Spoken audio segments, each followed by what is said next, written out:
Rural Heritage on RFD TV is brought to you by Rural Heritage Magazine, a bi-monthly magazine featuring articles about farming and logging with draft animal power, small-scale diversified family farming and homesteading, and other aspects of our rich rural heritage. Rural Heritage Magazine, borrowing from yesterday to do the work of today. For subscription information, please call 319-362-3027 or order online at www.ruralheritage.com. If you've been watching Rural Heritage on RFD TV or reading our magazine for very long, you've gotten to know the Julian family of Medford, Wisconsin.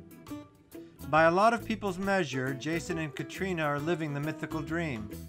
They're their own bosses, doing what they like to do, growing much of their own food, working outside, side by side with one another and their 3 boys. They make their own schedules and are in control of their future. Well, some of that myth is true. They do work together as a family. They grow their own food in their large, well-tended gardens, butcher their own beef, boil maple syrup tapped from their own trees, and consume butter, yogurt, cheese, and milk from their own cows. But the rest of the myth is misleading. While they like to do what they do most days, they work very hard at it.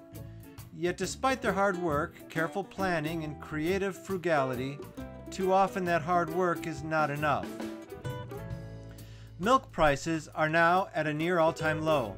In 2014, the average price for 100 pounds of milk was $23.16.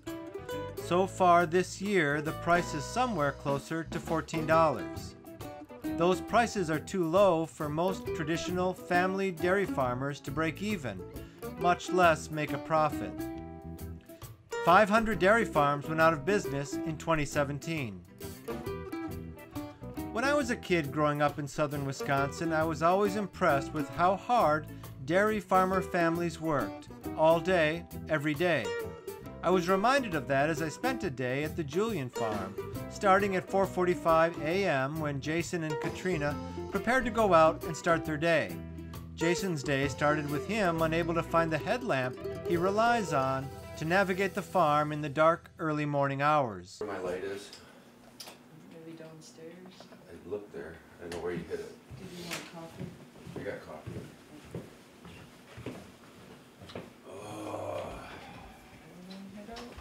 Look up here one more time before I... Oh, you found it. I don't know. Is that it? I think it is, maybe. Awesome. Where'd you hide it? Joe found it. Oh, good. It was right where you put it. Right where. 20 minutes, my brain will be working. Unless you go outside and find a crisis, then you're wide awake instant. No doubt. You've got that little gut feeling that you're going to go out and find something dead. Well, that's a happy thought. Yeah. Or maybe a baby horse. Maybe a baby horse. Not yet. The first thing Jason does when he gets outside is check the detached wood-burning furnace, which heats much of their home, the water in the house, and the water used to run and clean the dairy equipment. Warm out. The fire isn't doing it. So we aren't going to have to do much this morning. It just didn't. Just sat and simmered all night.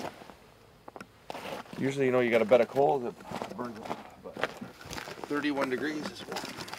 Next, Jason goes to the barn and the paddocks to check on the horses, while Katrina heads to the parlor to get ready for the morning milking.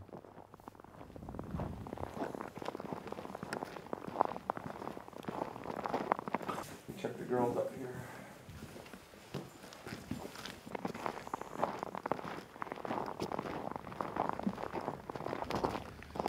I don't really get to see them perfect, but if I see 5 dark blobs coming at you, then nobody's hung up. Or 1, 2, 3, 4, 5 blobs. How you doing, Hannah? You worked hard yesterday. What do you think, Eve?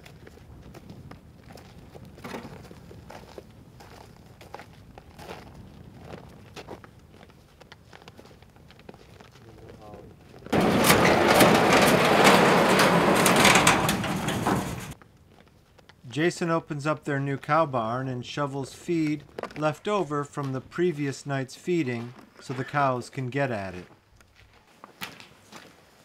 And the water thawed a bunch yesterday. Well, morning, girl. morning calisthenics.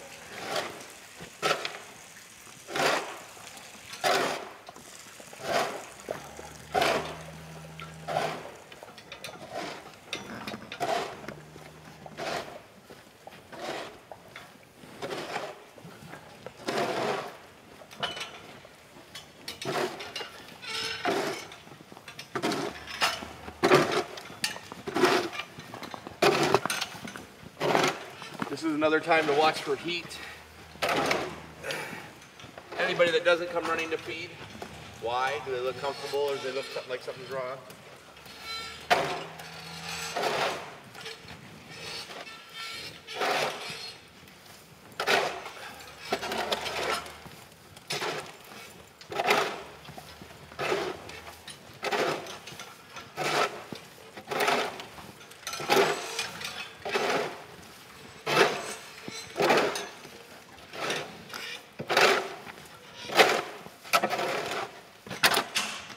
Come on, girls. Next, Katrina works in the parlor, readying the milking equipment, while Jason begins herding the dairy cows toward her.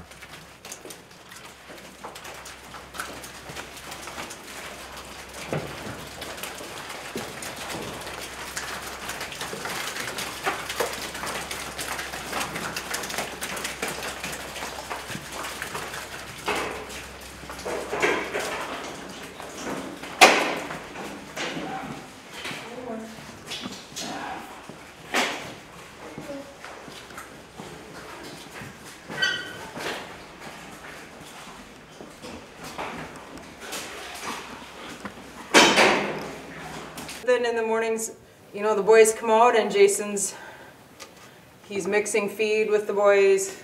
And then like tonight, I know this group needs a couple bales, so he'll do that during milking. A lot of chores get done during milking, so I'm milking and everyone else is doing everything else. While Katrina begins milking the cows, Jason uses the skid steer to scrape the aisle by the headlocks.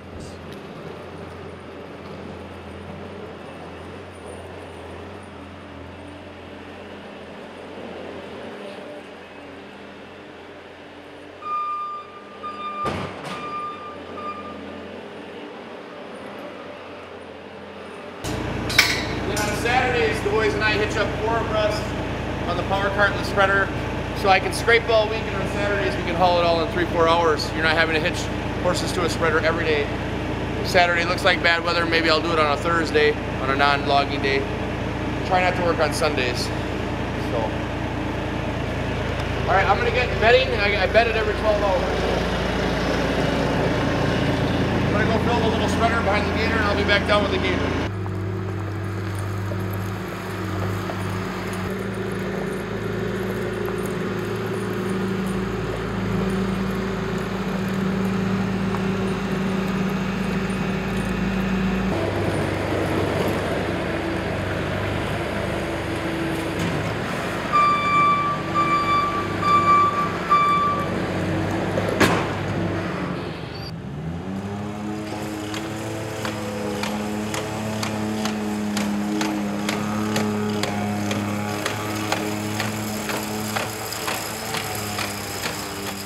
Jason doesn't use horses to spread sawdust because the activity of spreading the bedding creates too much airborne dust, which could cause heaves in the horses.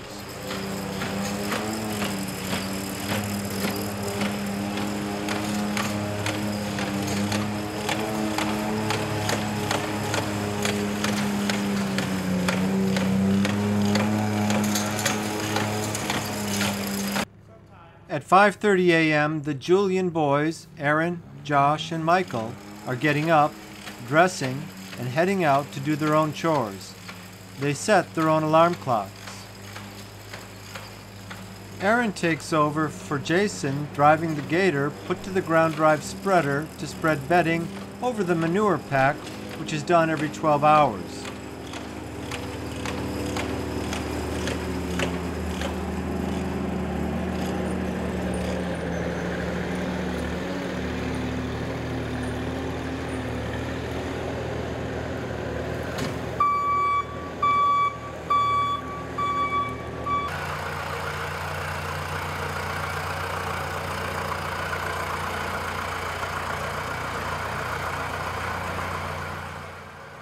Jason then positions the total mixed ration vertical feed mixer in the yard so he can load it with the correct ratio of grain, haylage, and dry hay.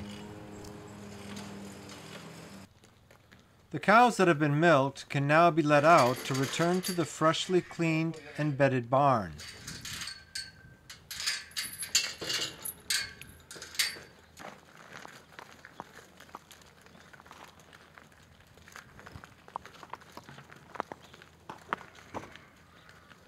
And now it's back to the vertical mixer, where Aaron helps Jason put in the feed.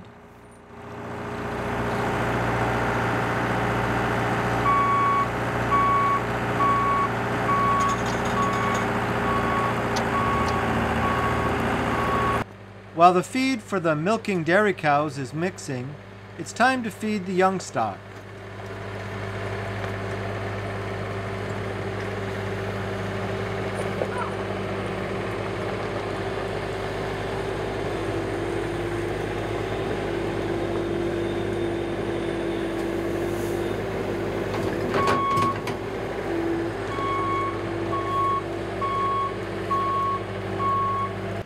By about 6:30, the feed is mixed and Jason takes it and delivers it to the milking cows, now back in their new barn.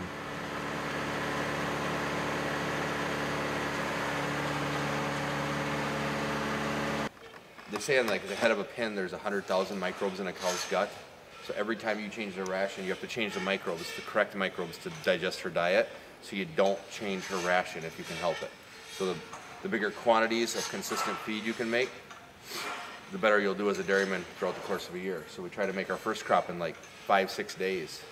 That's why we mow with a tractor and we rake with a little tractor or the horses, and we bale with the horses, and we're moving bales with the tractor. It's just a madhouse. At the end of them 5 or 6 days, we're exhausted. To achieve consistency. Trying to get consistency, and people don't realize, I think, if they're not in the industry, when they drive by, just what's going on at certain times of the year. If our first crop's 10 days off because of a rainy stretch, we can lose $30,000 in milk that year. As the sunrise begins to lighten the sky, Jason heads to the horse barn to begin the morning chores there.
By 6:45, most of the morning chores are done.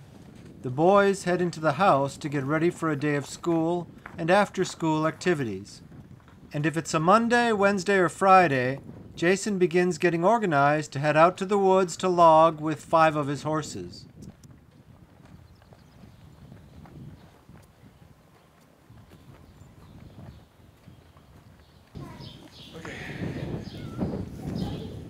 Well, it was a nice morning. Nothing was broken, frozen, dying. Good. It was good. I like seeing the horse I in do. there. I think it's pretty. Herd dynamics is everything. Yeah, it is. You know, raising colts out of mares. You don't have to stir up the herd so much. It's like bringing in sale barn horses. Right. Oh yeah. Peaceful.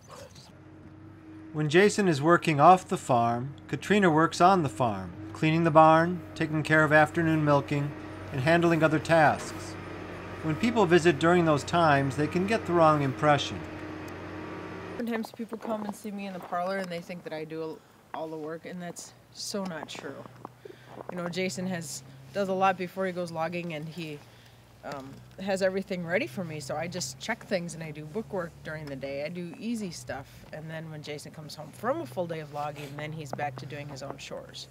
So I just want to make sure people don't know that and don't just see a woman outside and think she does it all. And that's pretty much true for the entire family. Nobody does it all, but together they get it all done. During morning or afternoon chores, each individual family member is taking care of a variety of tasks, and if an after-school activity prevents a boy from doing his chores, the others take care of them.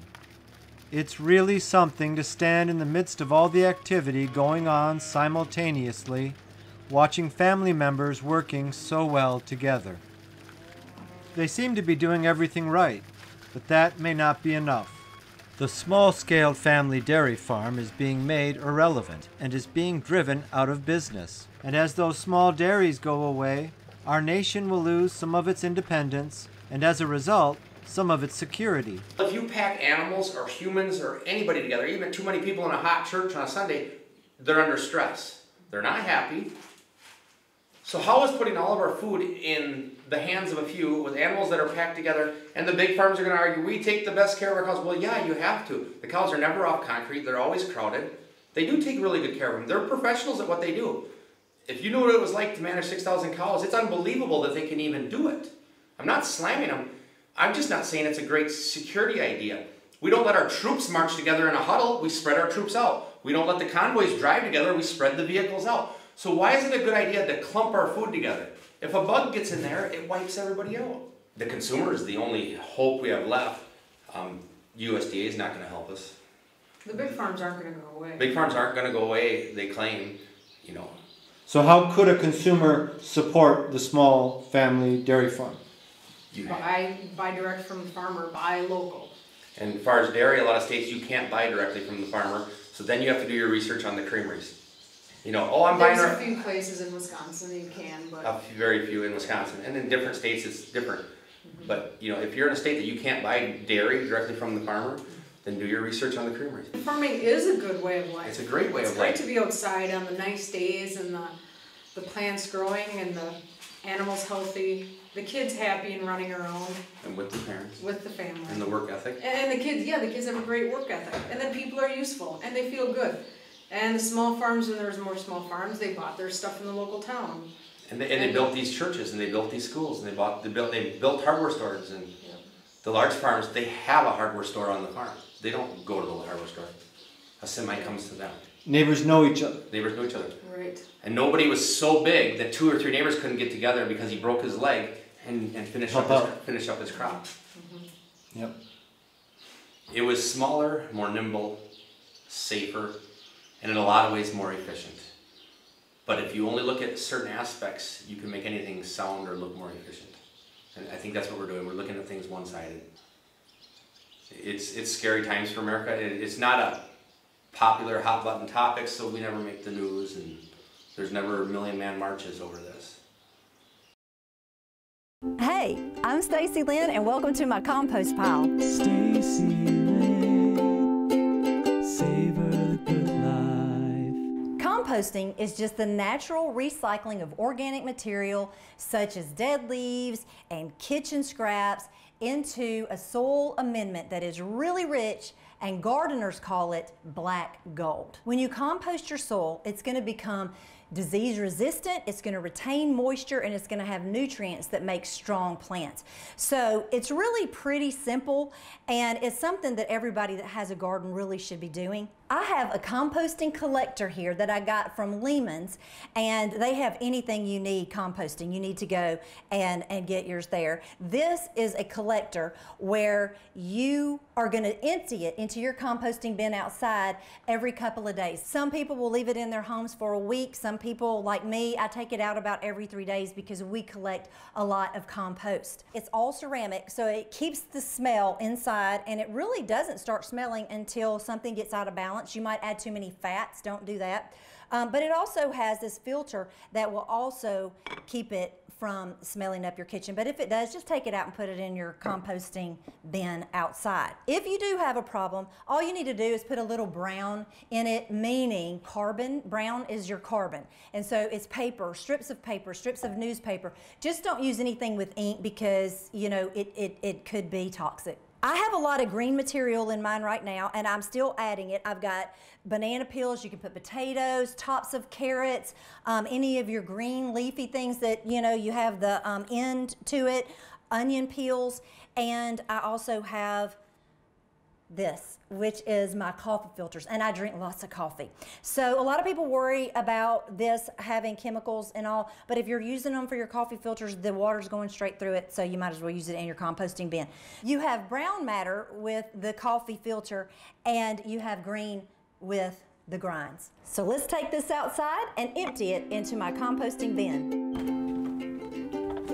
My composting pile is not too far away from the house, but it's far enough that I don't want to have to come out here every day. So my collector from Lehman's is just the right size. It's awesome.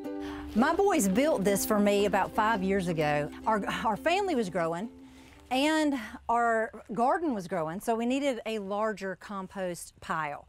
So I'm gonna dump this right on top of my composting bin, and we have 2 sections here, and I always recommend people have 2 sides to a composting pile, just because they can use one and then they can actually use the amended soil from one, and then the other one they can be putting their green things in. So today I'm putting my green into this pile, and I come out here every 2 or 3 days, like I say, and I add more green to it. We have plenty of the brown material, which is our leaves right now because it's in the middle of winter.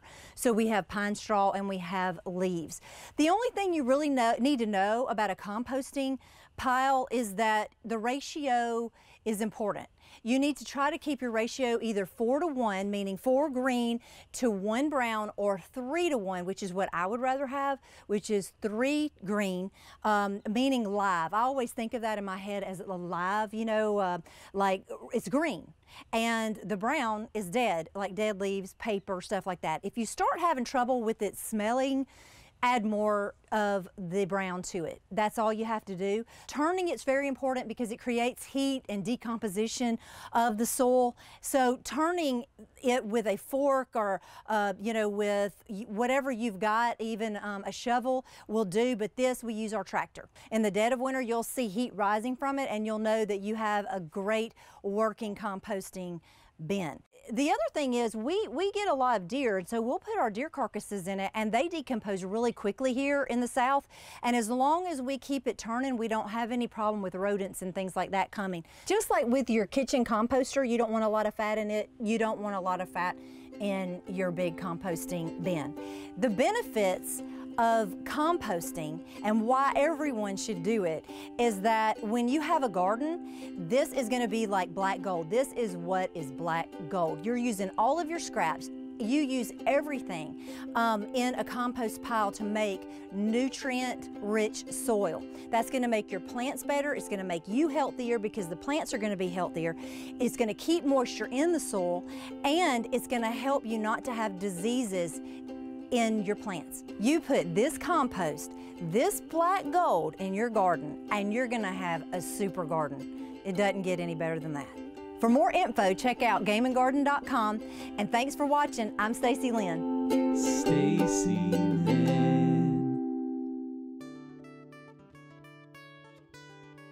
This program is available for purchase. To order your copy, please call 319-362-3027 or visit www.ruralheritage.com. Rural Heritage is a bi-monthly magazine dedicated to draft animal farming and logging, as well as other aspects of our rich rural heritage. It is published by Mishka Press, which also offers a complete line of back-to-the-land books, DVDs, and calendars. Call or write for a catalog or subscription information, or visit our website at www.ruralheritage.com.